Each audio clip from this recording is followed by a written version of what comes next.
રાજનીતિ સત્તાનો એક એવો ખેલ છે કે જે સત્તા મેળવવા માટે રમાય છે અને સત્તા માટે કોને રસ ના હોય. અને હવે તો ભારતની રાજનીતિમાં એવા દાખલા પણ જોવા મળે છે કે આઈએએસ અને આઈપીએસ અધિકારીઓ રાજીનામું આપી રાજકીય પાર્ટીઓ સાથે આ સત્તાના ખેલમાં જોડાઈ ગયા છે. એક ઉદાહરણ લઈએ તો તમિલનાડુના બીજેપીના પ્રદેશ અધ્યક્ષ કે અન્નામલાઈ, જેઓ આઈપીએસ અધિકારી હતા. બીજું ઉદાહરણ તેલંગાણાનું છે કે જ્યાં આઈપીએસ અધિકારી આરએસ પ્રવીણ કુમારે બહુજન સમાજ પાર્ટીમાં જોડાયા હતા અને હવે ભારતીય રાષ્ટ્રીય સમિતિના સદસ્ય છે. નમસ્કાર, જમાત સાથે હું છું પાર્થ.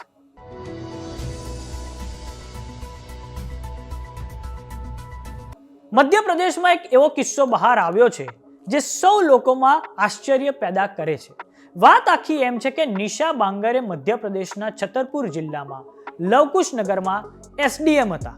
જ્યારે એમપીમાં વિધાનસભાની 2023ના ડિસેમ્બરમાં ચૂંટણી થઈ રહી હતી ત્યારે તે સતત હેડલાઇન્સમાં રહેતા હતા, કારણ કે તેઓ પોતાની નોકરીમાંથી રાજીનામું આપવા માંગતા હતા અને બેતુલ જિલ્લાની આમલા સીટ પરથી ચૂંટણી લડવા કોંગ્રેસ પાર્ટીમાંથી ઈચ્છુક હતા.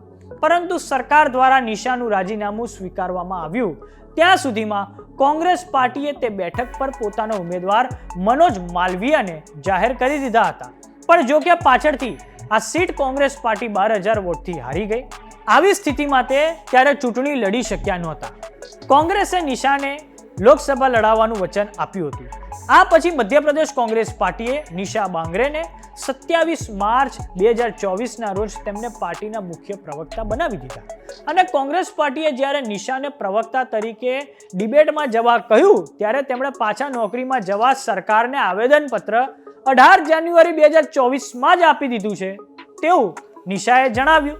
હવે નિશા બાંગરે મધ્યપ્રદેશ સરકાર તેમના પ્રત્યે સહાનુભૂતિ દાખવે અને તેમને નોકરીમાં પરત લેવામાં આવે તેવી માંગ કરી રહ્યા છે.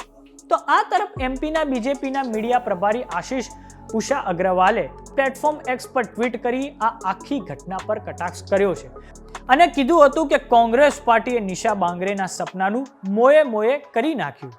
આ જો ટ્વીટના સ્ક્રીનશોટ.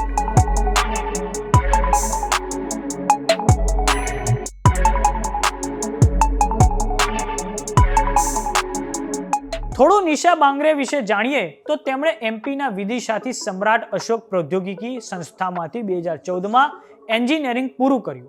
આ પછી 2016માં એમપીએસસી એટલે કે મધ્યપ્રદેશ પબ્લિક સર્વિસ કમિશનની પરીક્ષા પાસ કરી ડીવાયએસપી બન્યા. આ પછી 2017માં ફરી એમપીએસસીની પરીક્ષા પાસ કરી તે વખતે તેઓ ડેપ્યુટી કલેક્ટર બન્યા. તેઓ પોતાના વિવાહને લઈને પણ ચર્ચામાં હતા, કેમ કે ફેબ્રુઆરી 2019માં તેમણે બંધારણને સાક્ષી માની લગ્ન કર્યા હતા. હવે મધ્યપ્રદેશ સરકાર જે પણ નિર્ણય લેશે અમે તમને જણાવતા રહીશું. આવી જ રસપ્રદ માહિતી માટે જોતા રહો જમાત. જો તમે અમને યુટ્યુબ પર જોઈ રહ્યા તો સબસ્ક્રાઇબ કરો. જો તમે અમને ઇન્સ્ટાગ્રામ અને ફેસબુક પર જોઈ રહ્યા તો ફોલો કરો. ઉપરાંત તમારી એન્ડ્રોઈડ અને એપલની એપ આવી ગઈ છે, ડાઉનલોડ કરવાનું ભૂલતા નહીં. નમસ્કાર.